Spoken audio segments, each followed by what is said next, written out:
Welcome to Krishna study point. प्यारे बच्चों, आपके अपने YouTube channel Krishna study point पर एक बार फिर से स्वागत है। क्लास 11th की सेट समुच्चय हम पढ़ रहे थे, उसकी 7वीं वीडियो है और इस वीडियो में हम डिस्कस करेंगे कुछ ऐसे क्वेश्चंस की यानी थ्योरम्स की जिनको हम प्रूफ कैसे करते हैं, कैसे रिजल्ट्स को लिखते हैं। यानी यहाँ सारा एब्स्ट्रैक्ट अलजेब्रा चलेगा। अब तक हमने सेट के बहुत सारे टाइप और बहुत सारे के क्वेश्चंस को सॉल्व कर लिया है, साथ ही साथ वेन डायग्राम के आधारित क्वेश्चंस को भी सॉल्व कर लिया था और उसमें 2 बार के यानी कि 2 गोले यानी ए और बी के या ए बी सी 3 वाले दोनों प्रकार के प्रश्नों को हल करना हमने सीख लिया है। आज हम थ्योरम्स की बात करेंगे और थ्योरम को कैसे प्रूफ करेंगे ये हम सीखेंगे। हम सेट पर थ्योरम के साथ साथ प्रॉपर्टीज़ को भी फुलफिल कराऊंगा। अगर आपने बेसिक मैथ की 6-7 वीडियोस को नहीं देखा है तो आप वहाँ देख लीजिए। वहाँ हम सारी नंबर्स फैमिली पर क्या करते हैं कि सारी प्रॉपर्टीज़ को लेते हैं। वो प्रॉपर्टीज़ क्लोजर, कम्यूटेटिव, एसोसिएटिव, फिर इसके बाद में आइडेंटिटी, इनवर्स, ये सारी चीज़ों को हम लेते हैं। तो वही चीज़ों को हम यहाँ पर भी सेट पर भी लागू करके देखेंगे कि वो होती हैं या नहीं। मैंने कुछ रिजल्ट्स को पहले से लिख रखा है। पहली प्रॉपर्टी हम देखेंगे कि ए के साथ ही इंटरसेक्शन का रिजल्ट ए आना चाहिए। ए इंटरसेक्शन बी करें या बी इंटरसेक्शन ए करें बराबर आना चाहिए। और ए इंटरसेक्शन बी पहले करें फिर इंटरसेक्शन सी का करें या पहले बी इंटरसेक्शन सी करें फिर इंटरसेक्शन ए करें, वो रिजल्ट भी बराबर आना चाहिए। तो ये प्रॉपर्टी आप देख रहे हैं कि खुद एसोसिएटिव हो गई, ये क्या हो गई, कम्यूटेटिव हो गई, यानी ए बी या बी ए बराबर होना चाहिए। ऐसे ही यहाँ ए टू ए वापस ए होना चाहिए, तो वो आपकी क्लोजर प्रॉपर्टी होगी। ठीक है, तो अभी ये 3 लिखी हैं, इसके बाद 2 और लेंगे प्रॉपर्टीज़ को। इनको कैसे सॉल्व करते हैं, कैसे प्रूफ करते हैं, ये देखेंगे। सबसे पहले जो हिंदी और इंग्लिश मीडियम की बात रहेगी, मैं आपसे फिर कह रहा हूँ, मैं हिंदी मीडियम वाले बच्चों के लिए विशेष रूप से लेके आ रहा हूँ क्योंकि बहुत सारा यूट्यूब पर कंटेंट इंग्लिश मीडियम वाले बच्चों के लिए है। हिंदी मीडियम वाले बच्चे परेशान रहते हैं। और साथ ही साथ मैं आपको दोनों लोगों को बता के चलूँगा कि क्या कहानी रहेगी।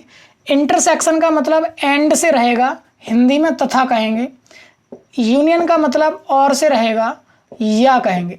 ठीक है, एक बात समझ में आ गई होगी। इन चीज़ों को, सिंबल्स को, नोटेशन इंटरसेक्शन के लिए हम तथा का यूज़ करेंगे और इसका मतलब। अच्छा एक बात बताइए, आप खुद सोचना, मैंने लिखा 3 4, ठीक है, और बी में मैंने लिखा 3,5।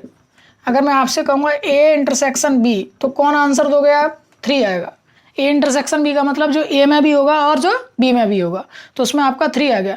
अगर मैं ये बात कहूँ आप 3 बिलोंग्स टू ए, ठीक है, एंड 3 बिलोंग्स टू बी, या और कहूँगा, आप बताइए इंटरसेक्शन का मतलब क्या हुआ? एंड से हुआ, तथा से हुआ, यानी कि 3 ए में रहता है तथा 3 बी में भी रहता है, ये बात कही जाएगी। क्लियर ये वाली बात आप समझ गए होंगे। ठीक है, ऐसे ही अगर मैं ये बात कहता, अब अगर ए यूनियन बी निकालना है तो आएगा 3 4 या 5। ठीक है, अगर मैं यहाँ से इसी यूनियन के लिए बात करता तो क्या करता? 5 बिलोंग्स टू ए, नहीं, 5 ए में नहीं है। ठीक है, अब या 5 बिलोंग्स टू बी, ये ठीक है, 5 बी में है।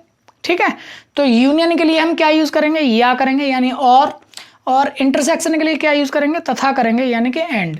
क्लियर, चलते हैं ज़रा किस तरह से प्रूफ करेंगे। क्वेश्चन आपके सामने है। पहला है A intersection A equals to A. अच्छा, इस सारी थ्योरी में जब भी हम इक्वलेंट की बात करेंगे तब कैसे प्रूफ करेंगे? हम इधर वाले सेट को इसका सबसेट प्रूफ करेंगे, फिर इधर वाले सेट को इसका सबसेट प्रूफ करेंगे। यानी कि ये इसका छोटा भाई है, फिर उससे उसकी तरफ से कह देंगे कि नहीं साहब ये इसका छोटा भाई है, तो इसका मतलब क्या होगा? ये दोनों बराबर हैं। क्लियर नहीं है वाली बात? हम क्या करेंगे, इसको इसका सबसेट, यानी कि अगर पहले वाले क्वेश्चन की बात करें तो हमको क्या प्रूफ करना रहेगा? A intersection A is the subset of A. और क्या प्रूफ करना रहेगा ए पार्ट के बाद बी पार्ट में कि A is the subset of A intersection A. Clear है वाली बात? यानी कि पहले हमने ये कह दिया कि ये वाली जो वैल्यू है ये इसका सबसेट है, फिर हमने उल्टा कह दिया कि नहीं ये वाली जो वैल्यू है ये इसका सबसेट है। इसका मतलब इनडायरेक्टली ये क्या है? दोनों बराबर है। ठीक है, ये हम एक टैक्टिक्स यूज़ करेंगे कि कैसे हमको ये प्रूफ करना है। चलिए वापस बात करते हैं। सबसे पहले कोई भी एक ले लीजिए, या तो इधर का ले लीजिए या इधर का ले लीजिए, यानी इसको या तो ए पार्ट को प्रूफ करिए या बी पार्ट को। मैं आगे एक पार्ट में आपको दिखाऊंगा, फिर आगे से मैं केवल एक पार्ट किया करूंगा और उसका रिवर्स आपको कर लेना, तो वो दूसरा पार्ट हो जाएगा। कैसे करेंगे यहाँ समझते हैं। मैंने मान लिया let x belongs to A intersection A. ठीक है, मैंने x कोई एलिमेंट लिया है जो बिलोंग कर रहा है ए इंटरसेक्शन ए पार्ट में, यानी इस पूरे पार्ट में, यानी ए और ए का इंटरसेक्शन जो लिया है उसमें एक्स बिलोंग कर रहा है। इसका क्या मतलब हो जाएगा, इसका क्या मतलब हो जाएगा कि एक्स बिलोंग्स टू ए, और इसका क्या मतलब था, तथा एक्स बिलोंग्स टू ए।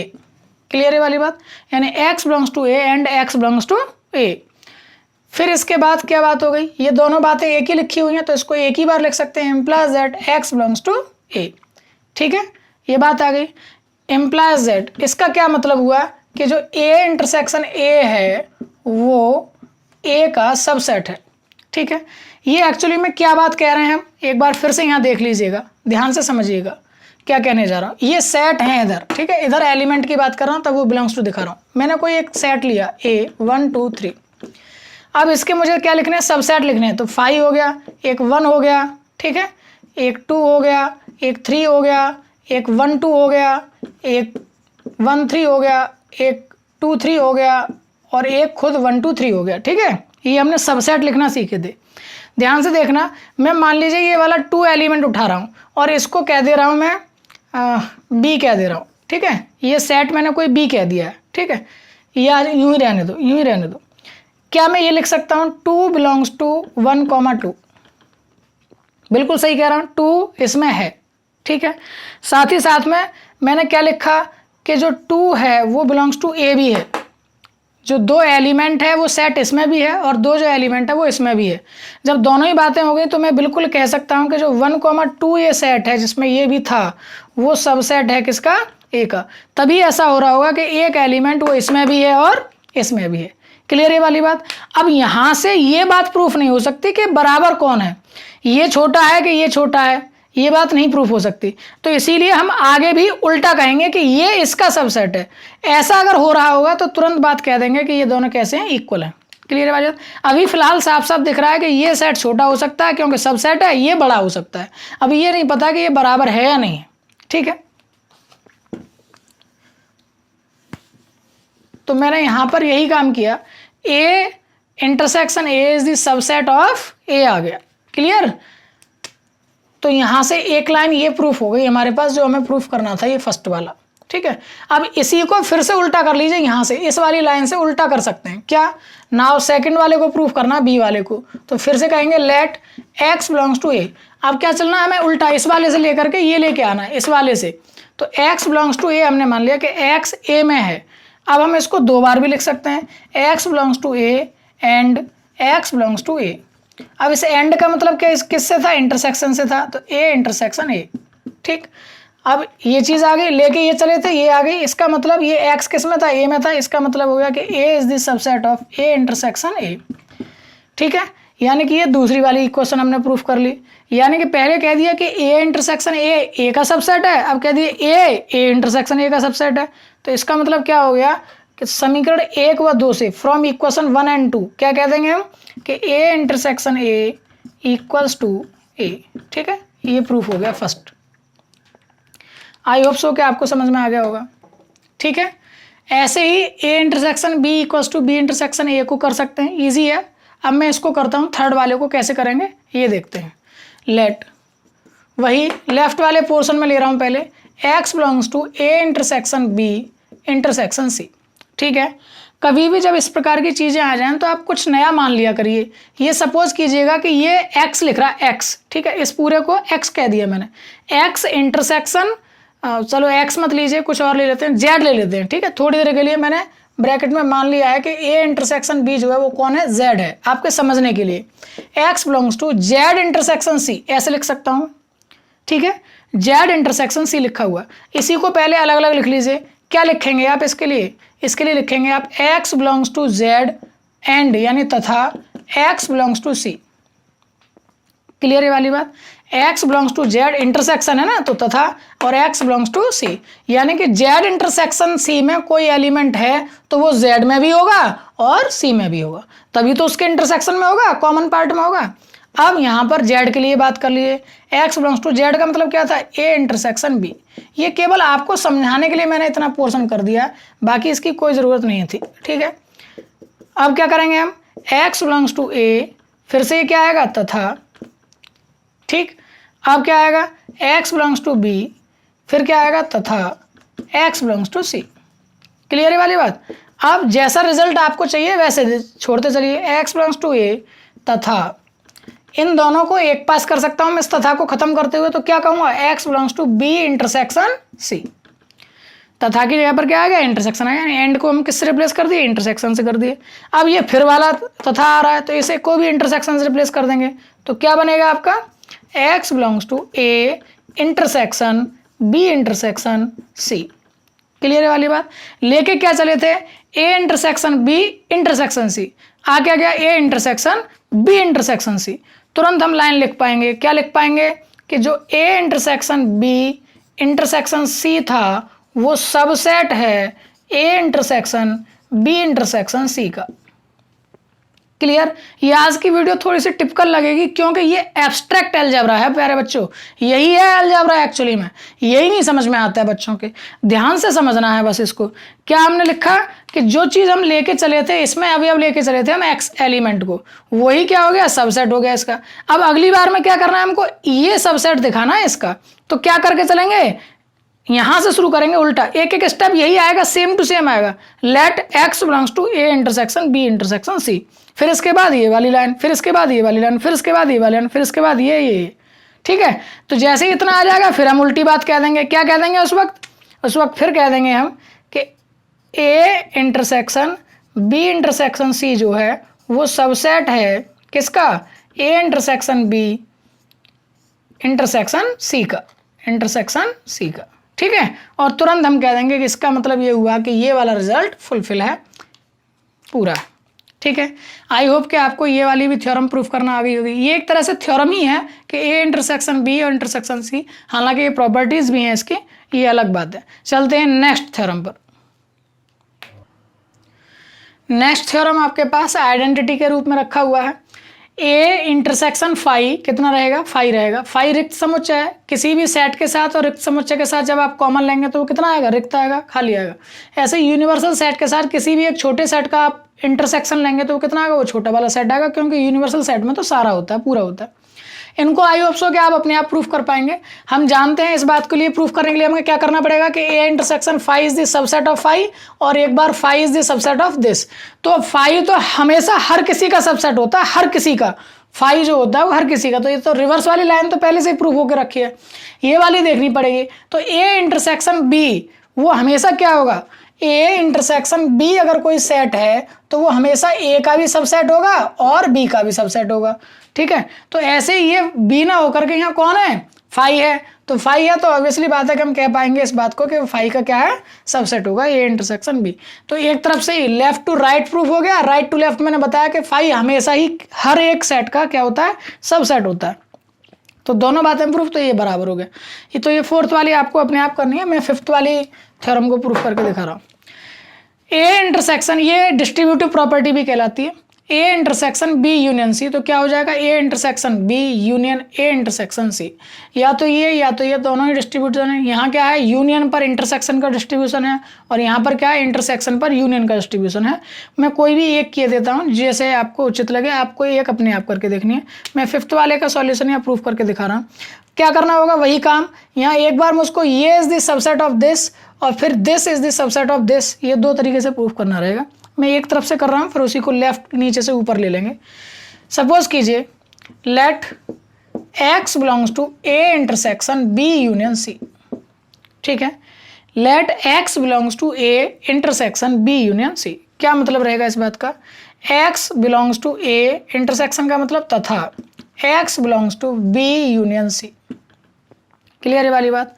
अब एक्स बिलोंग्स टू ए तथा, इसको भी खोल दीजिए, x belongs to B union की जगह पर क्या आ जाएगा, या x बिलोंग्स टू सी। यानी कोई element x b union c में है, तो b यूनियन c में है तो वो या तो b में रहा होगा या c में रहा होगा। x एलिमेंट या तो b में रहा होगा या c में रहा होगा। अब उसके साथ साथ क्या ले रहे हैं हम, x belongs to a intersection को ले रहे हैं। क्लियर। तो अब इस ये जो इतनी पोर्शन होगा ये इसके साथ गुणा होगा फिर इसके साथ गुणा होगा। तो लिखिए इस बात को, x बिलोंग्स टू ए तथा x बिलोंग्स टू बी एक ब्रैकेट में, या अब इसका फिर से गुणा x बिलोंग्स टू ए तथा x बिलोंग्स टू c। दो ही तो कंडीशन बनेंगी। क्या हमने बताया अभी अभी कि जो x एलिमेंट है वो x एलिमेंट या तो b में है या c में है। a में तो है ही है। अब a में है तथा या तो b में है, फिर a में है तथा या c में है। तो वही चीज हमने लिखी है। क्या लिखा है कि दो केस बन गए। अब या तो x बिलोंग्स टू a तथा x बिलोंग्स टू b में है जब b में है तो, या अगर ये नहीं है तो x में तो है ही है, x बिलोंग्स टू a तथा x बिलोंग्स टू c। अगर b में नहीं है तो ये वाला पोर्शन या ये वाला पोर्शन, क्योंकि b या c में से किसी एक में रहा होगा। ठीक है ना। तो इसीलिए हमने इस बात को ऐसे लिखा कि a में तो है ही है, तो a तथा b या a तथा c इनमें से किसी एक में होगा। अब इस बात को फिर से लिख लीजिए। कैसे लिखेंगे? x बिलोंग्स टू a तथा को इंटरसेक्शन b। ठीक है, या x belongs to a intersection c। अब इस बात को फिर से लिख दीजिए। x belongs to a intersection b, या की जगह पर आ जाएगा यूनियन, और कौन आएगा? a intersection c, a intersection c। ठीक है, तो एक बात क्या लेके चले थे? ये बात लेके चले थे और हम यहाँ आ गए। तुरंत ही हम यहाँ से क्या प्रूफ कर पाएंगे? इम्प्लाइज दैट क्या कि a intersection b union c is the subset of a intersection b union a intersection c। ठीक है, आई होप कि आपको ये बात समझ में आ गई होगी। अब ये फर्स्ट इक्वेशन हो गई, फर्स्ट समीकरण एक हो गई। अब यहीं से दूसरा लेना है। उसमें कैसे लिखना होगा आपको? यहाँ से शुरू करेंगे। Let x belongs to a intersection b union a intersection c। फिर उसके बाद ये वाली लाइन, फिर ये, फिर ये, फिर ये, फिर ये, और उसके बाद में तुरंत इसको पलट के लिख देंगे कि ये जो है वो सबसेट है इसका। जब दो इक्वेशन आ जाएंगे तब समीकरण एक और दो से ये रिजल्ट इक्वल्स टू ये रिजल्ट। क्लियर है वाली बात? आई होप सो कि आपको समझ में आ गया होगा। अगली वाली थ्योरम भी आपको ऐसे ही प्रूफ करनी है। चलते हैं नेक्स्ट थ्योरम्स पर। नेक्स्ट थ्योरम आपके स्क्रीन पर है। a डैश का होल डैश कॉम्प्लीमेंट की बात कर रहे हैं इक्वल्स टू a। ठीक है, वापस ये हमने एग्जाम्पल के थ्रू कोई भी एक सेट ले लीजिए, a ले लीजिए, ठीक है, फिर उसका डैश निकाल लीजिए, फिर डैश निकाल लीजिए अगेन, तो वो वापस ये आ जाएगा। ये हमने सिखा दिया। a डैश का मतलब क्या था? a डैश का मतलब क्या था? u माइनस a था। ठीक है, यूनिवर्सल सेट में से a को सबट्रैक्ट कर देना था। तो ये तो आपको समझ में आ ही गया है। एग्जाम्पल के थ्रू तो हम इसको प्रूफ कर सकते हैं। आज इसको एल्जेब्रिक मेथड से प्रूफ करेंगे, कैसे प्रूफ करना है। ठीक है, सबसे पहले क्या है? a डैश का होल डैश को सबसेट दिखाना होगा a का, और a को सबसेट दिखाना होगा a डैश के होल डैश का। क्लियर है वाली बात? अच्छा, एक बात बताइएगा, जरा ध्यानपूर्वक बताइएगा मुझे। कोई सेट है मेरे पास 1 2, ठीक है, यूनिवर्सल कोई सेट है मेरे पास 1 2 3, छोटा सा सेट लिया है मैंने। a डैश का मतलब क्या होगा? a डैश का मतलब u माइनस ए होगा। u माइनस ए का मतलब कौन बचेगा? 3 बचेगा। क्लियर है वाली बात? अब मुझे ध्यान से समझिएगा। 3 बिलोंग्स टू a डैश, तो क्या 3 does not belongs to a? सही लिखा है कि गलत? सही लिखा है, क्योंकि 3 यदि कोई a डैश में है तो वो किस में नहीं होगा? a में नहीं होगा।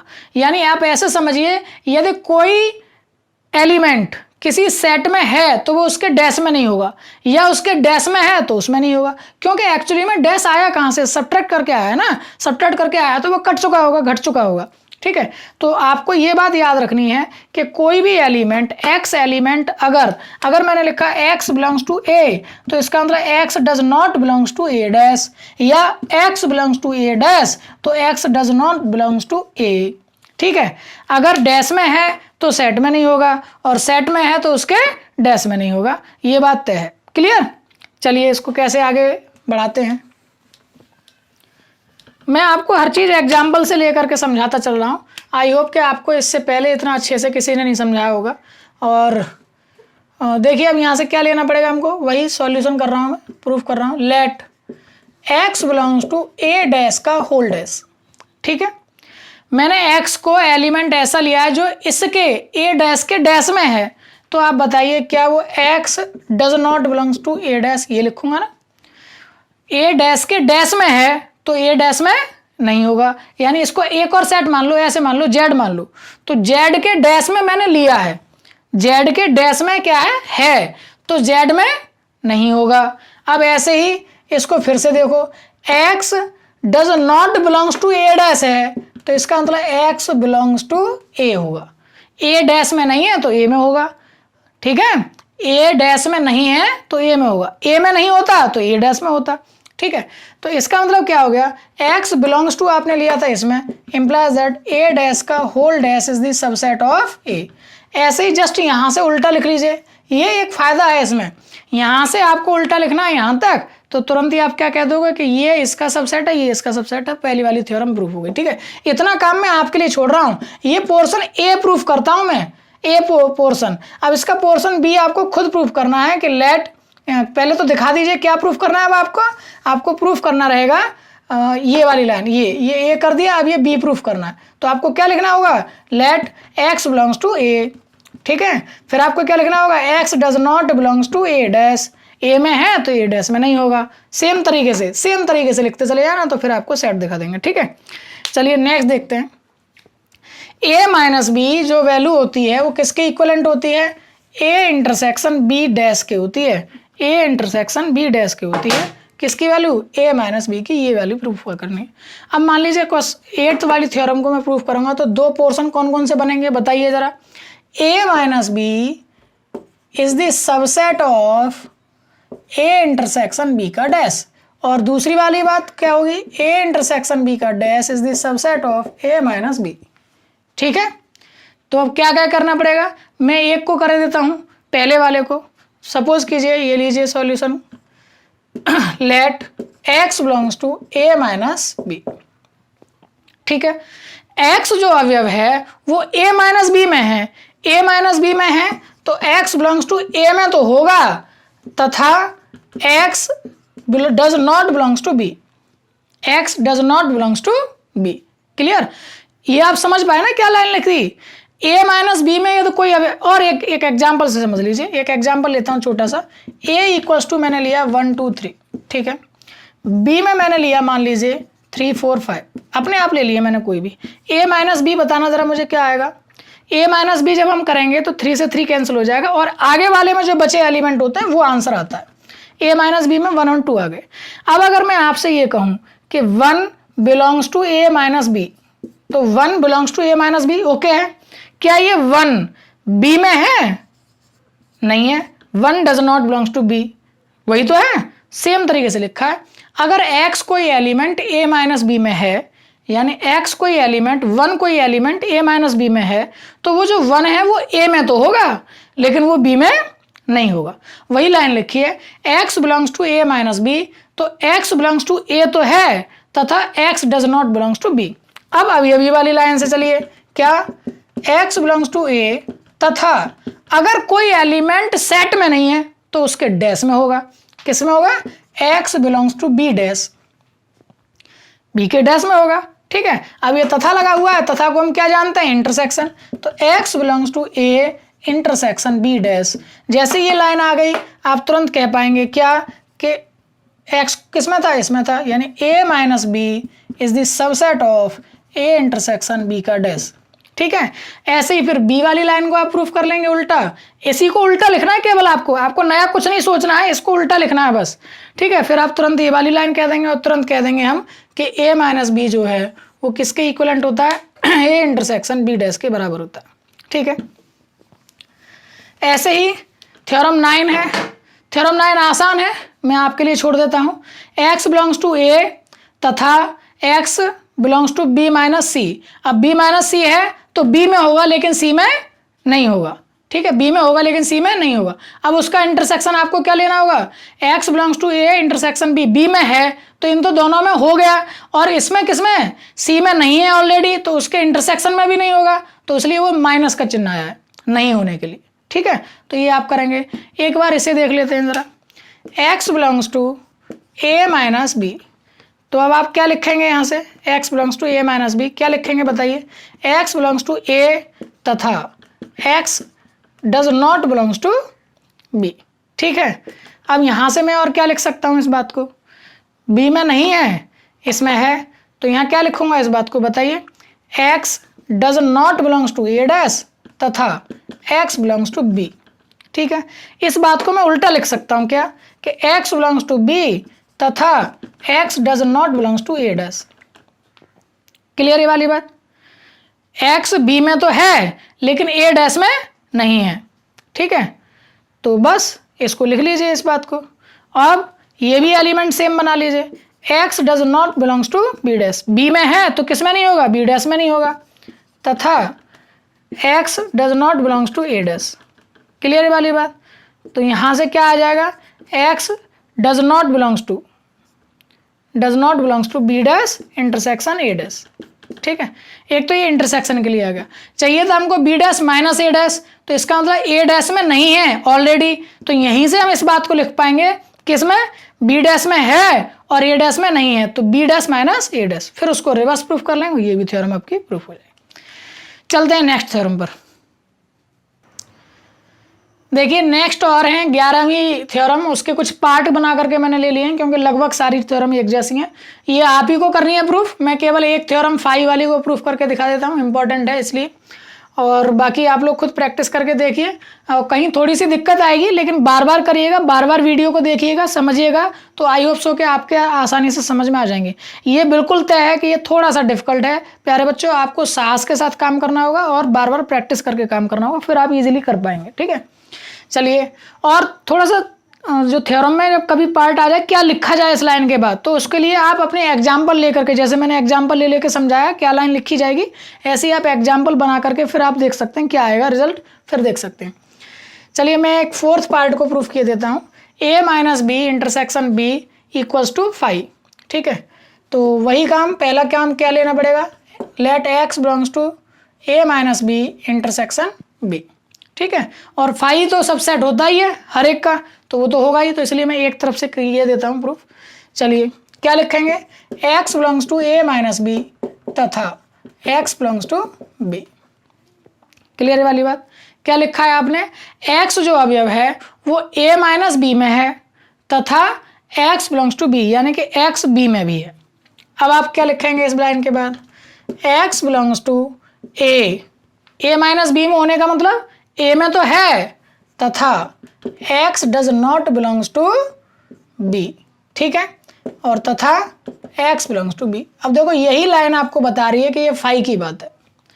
एक तरफ तो आप कह रहे हैं कि x जो एलिमेंट है वो b में नहीं है, और एक तरफ कह रहे हैं कि नहीं साहब x b में है, तो ये बात क्या हो गई, ये केवल ऐसा किसके साथ हो सकता है, केवल रिक्त समुच्चय के साथ हो सकता है जिसमें कुछ भी नहीं है। ठीक है, तो आप तुरंत कह पाएंगे इस बात को, क्या कह पाएंगे कि implies that x equals to 5। x क्या है, एक x जो है वो 5 एलिमेंट है, रिक्त समुच्चय है। ठीक है, तो implies that क्या कि a minus B intersection b is the subset of 5, और 5 ऑल्सो, ये वाली बात हम जानते हैं कि 5 जो है वो हमेशा एक सबसेट होता है किसका, किसी भी सेट का, किसी भी सेट का। तुरंत हम कह देंगे कि ये रिजल्ट इक्वल है। ठीक है, तो इस प्रकार से आपको समझ में आ गए होंगे ये क्वेश्चंस, और लगभग हमने काफ़ी सारे क्वेश्चंस को कर लिया है, कोई प्रॉब्लम इसमें मेरे ख्याल से नहीं आएगी। ठीक है, तो और कोई क्वेश्चंस आपको समझ में नहीं आए तो उनको आप पूछ सकते हैं, बता सकते हैं, और साथ ही साथ में देख सकते हैं। अब प्यारे बच्चों लास्ट में एक एग्जाम्पल ये लिया है, काफ़ी बार पूछा गया है, शॉर्ट में लिख दिया है मैंने। 21 लोग हैं जो ए को, कोई प्रोडक्ट है, प्रोडक्ट ए को पसंद करते हैं, 26 लोग प्रोडक्ट बी को, 29 लोग प्रोडक्ट सी को, 14 लोग ए तथा बी यानी ए और बी दोनों प्रोडक्ट को पसंद करते हैं, 12 लोग सी और ए को, 14 लोग बी और सी को, 8 पीपल्स ए बी सी तीनों को करते हैं। तो ज्ञात करना है कितने लोग केवल सी को, सी ओनली को पसंद करने वाले लोग हमें फाइंड करना है। तो दोनों मेथड से मैं आपको बता रहा हूँ, एक फार्मूला मेथड से भी और इससे भी। तो फिलहाल के लिए अगर हम बात करें कि एन ए की वैल्यू आपको गिवन है 21, एन बी की वैल्यू आपको गिवन है 26, एन सी की वैल्यू आपको गिवन है 29, एन ए इंटरसेक्शन बी की वैल्यू आपको गिवन है 14, एन बी इंटरसेक्शन सी की वैल्यू भी आपको गिवन है 14, एन सी इंटरसेक्शन ए की भी वैल्यू आपको गिवन है 12, और N A intersection B intersection C की भी वैल्यू आपको गिवन है क्या, 8। ठीक है, तो इस तरीके से हम काम कर सकते हैं। सबसे पहले मैं फाइंड करना चाह रहा हूँ एन ए यूनियन बी। ठीक है, तो एन ए यूनियन बी यानी या तो ए को या बी को पसंद करने वाले लोगों की संख्या, तो क्या आएगी, N A plus N B plus minus N A intersection B. तो तो निकाल लीजिए, ए की वैल्यू है 21, बी की वैल्यू है 26 माइनस ए इंटरसेक्शन बी की वैल्यू है 14। तो सॉल्व कर लीजिए, तो 20 20 40 7 47 में से 4 33 बचे। ठीक है, 33 पीपल ऐसे हैं जो या तो ए को पसंद करते हैं या बी को पसंद करते हैं। ठीक है, या तो ए को या बी को पसंद करते हैं, यानी यहाँ सी की बात नहीं हो रही है। यही मैंने क्यों लिया ए यूनियन बी, क्योंकि मुझे केवल सी वाले निकालने थे इसीलिए। अगर ये कहता केवल बी वाले निकालिए तो मैं किसका लेता, ए और सी के लिए लेता, ए यूनियन सी को लेता। ठीक है, अब जरा तीनों की बात कर लेते हैं। N A union B union C की वैल्यू निकालिए। तीनों को पसंद करने वाले लोग कितने हैं, तीनों को पसंद करने वाले लोग कैसे निकालते थे हम, formula N A N B N C minus का N A intersection B minus N B intersection C minus N C intersection A, और फिर प्लस का होता था तीनों का intersection A intersection B intersection C. ये फॉर्मूला याद आ गया होगा, लगा दीजिए सारी वैल्यूज़ को। क्या क्या, 21 प्लस 26 प्लस 29 माइनस का ए इंटरसेक्शन बी 14 माइनस का बी इंटरसेक्शन सी 14, और इसके बाद में 12 और ये प्लस का होगा 8। ठीक है, तो 14 दूनी 28, यहाँ से एक बचा है। ठीक है, एक बचा है, और ये मैंने 26 में ये प्लस कर दिए हैं, और एक 22 और ये 30 34, तो 22 प्लस 34 माइनस 12, ये सॉल्व करना है। 12 माइनस कर देंगे 10 बचा, 44 हो गया। ठीक है, ये मेरा अपना तरीका है सॉल्व करने का। 44 पीपल ऐसे हैं जो या तो ए या बी या सी को पसंद करते हैं। इसका मतलब ये हो गया कि ए यूनियन बी, यानी या तो ए या बी पसंद करने वाले कितने हैं 33, और A union B union C वाले कितने हैं 44। आपको चाहिए था C only, N C only वाले चाहिए थे। सी ओनली का मतलब क्या हो जाएगा कि इसमें से इसको माइनस कर दें तो कितने आ जाएंगे 44 माइनस 33, यानी कि केवल 11 लोग ऐसे हैं, केवल 11 लोग ऐसे हैं जो हर हाल में केवल और केवल किसको पसंद करते हैं, सी को पसंद करते हैं। ठीक है, केवल किसको पसंद करते हैं, सी को पसंद करते हैं। 11 पीपल ऐसे हैं। ठीक, अब इसको करते हैं जरा वेन डायग्राम से। देखिए मैं इसको जरा रफ किए देता हूं। देखिए वेन डायग्राम में बना रहा हूं, और ये थोड़ा सा मेरी ड्राइंग बेटा बहुत अच्छी है तो आप लोग थोड़ा नज़र मत लगाइएगा। और ये ए प्रोडक्ट वाले लोग हैं, ये बी प्रोडक्ट वाले लोग हैं, और ये सी प्रोडक्ट वाले लोग हैं। ठीक है, अब कैसे फिल करेंगे, मैंने वो सिंपली ले लिए हैं। कैसे फिल करेंगे, ये जो पोर्शन होगा ये तीनों में आ रहा है, ए बी और सी में। तीनों वाले लोग कितने थे, ये रहे 8 पीपल थे। ठीक है, ये वाला जो पोर्शन होगा ये ए और बी का इंटरसेक्शन है। ए और बी का कितना पोर्शन इंटरसेक्शन है ए और बी का, ये इतना वाला पोर्शन यहाँ से लेके यहाँ तक, ये पूरा पोर्शन ए इंटरसेक्शन बी का था। ठीक है, तो 8 लोग यहाँ आ गए, और ए इंटरसेक्शन बी में थे कितने 14, तो यहाँ कुल कितने बचे 6। क्लियर है वाली बात। ऐसे ही ए इंटरसेक्शन सी की बात करो तो ये पोर्शन ए इंटरसेक्शन सी में भी आएगा। 8 आ चुके हैं, पहले ही 8 आ चुके हैं, और ए इंटरसेक्शन सी में है 12, तो यहाँ कितने बचे 4। ऐसे ही बी और सी की बात करो, 14 है, 8 यहाँ आ चुके, तो यहाँ कितने बचे 6। क्लियर है वाली बात। अब यहाँ की बात करते हैं जरा ए में कुल कितने हैं 21, तो 8 और 4 12, 12 और 6 18, 18 के बाद कितने बचे 3, 21। ठीक है, ऐसे ही इसकी बात करो, बी में कुल कितने होने चाहिए थे 26, तो 8 और 6 14, 14 और 6 20, कितने बचे 6। अब सी की बात करते हैं, सी में 29 होने चाहिए थे, तो 6 और 4 10 और 8 18, कितने बचे 11। 29 चाहिए था ना, 11। अब आपको जो आंसर चाहिए वो आ गया। बी ओनली भी आ गया, 6 लोग हैं जो केवल बी को पसंद करते हैं, 3 लोग हैं जो प्रोडक्ट ए को केवल पसंद करते हैं, 11 लोग हैं जो केवल सी को करते हैं। तो एक ही बार वेन डायग्राम से आपको सीधे सीधे आंसर्स कई सारे मिल जाते हैं। इसलिए वेन डायग्राम बहुत तुरुप का इक्का है, इसे कह सकते हैं। ठीक है, तुरुप का इक्का वाला ये तरीका है, और मैंने आप लोगों को बहुत अच्छे से सिखा दिया। बहुत पूछा जा रहा है नाउअडेज, तो वीडियो जैसे एग्जाम्स में रीजनिंग में इसके क्वेश्चन सीधे सीधे आ रहे हैं, और कई क्वेश्चन आ रहे हैं, एसएससी में आ रहे हैं। ठीक है, तो आई होप सो कि आपके लिए आज की वीडियो बहुत अच्छी रही होगी। और जल्दी ही अब हम चैप्टर नंबर 2 को भी शुरू करेंगे, और ट्रिगोनोमेट्री को हमने शुरू कर रखा है, 9-10th लेवल से लेकर के आ रहे हैं। आप लोग ट्रिगोनोमेट्री को वहीं से पढ़िएगा। ट्रिगोनोमेट्री की उसी सीरीज को हम सर्वसमीकरण, और उसके बाद आगे बढ़ाते हुए हम उसमें ट्रिग्नोमेट्रिक फंक्शंस तक ले आएंगे, यानी जो 11th में जितनी भी ट्रिग्नोमेट्री है वो सब उसी में पोर्शन में आ जाएगी। तो आप ट्रिग्नोमेट्री को आप वहाँ से शुरू कर सकते हैं। एक चैप्टर आपका सेट ये पूरा हो गया है, दूसरे चैप्टर को भी अभी शुरू करने वाले हैं और फिर थर्ड वाले चैप्टर की भी बात करेंगे और कॉम्प्लेक्स नंबर को भी मैं जल्दी से शुरू कर दूंगा। तो एक साथ आपकी कई जगह पर काम चल रहा होगा, ठीक है। और बने रहिए कृष्णा स्टडी पॉइंट के साथ, ऐसे ही चैनल को लाइक कीजिए, शेयर कीजिए, सब्सक्राइब कीजिए और thank you so much. Next video तक जय हिंद, जय भारत।